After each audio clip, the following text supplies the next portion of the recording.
અહેમદાબાદ મિત્ર ન્યૂઝમાં આપનું સ્વાગત છે।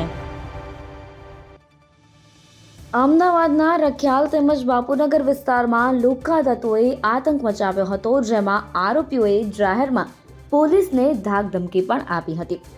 જોકે પોલીસે હવે દરેકને કાયદાનું ભાન કરાવ્યું છે, જેમાં પોલીસ આરોપીઓને લઈને ઘટના સ્થળ પર પહોંચી હતી અને ઘટનાનું રિકન્સ્ટ્રક્શન કરાવ્યું હતું।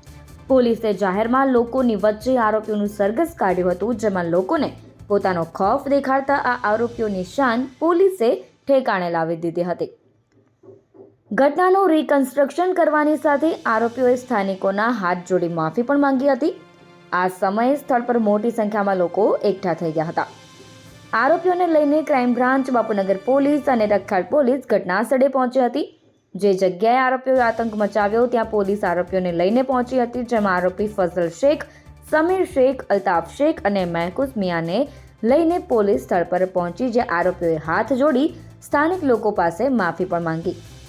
ઉલ્લેખનીય છે કે આ આરોપીઓએ જાહેરમાં તલવાર સહિતના હથિયારો સાથે આતંક મચાવ્યો હતો, જેમાં પોલીસની ગાડી જ્યારે પહોંચી ત્યારે પોલીસને પણ છરી બતાવીને ધાકધમકી આપી હતી। આ સાથે પોલીસની ગાડીના કાચ પણ તોડ્યા હતા। જોકે સમગ્ર મામલે પોલીસે આરોપીની ધરપકડ કરી લીધી છે અને આ દરેક આરોપીઓની શાન ઠેકાણે લાવી દીધી છે।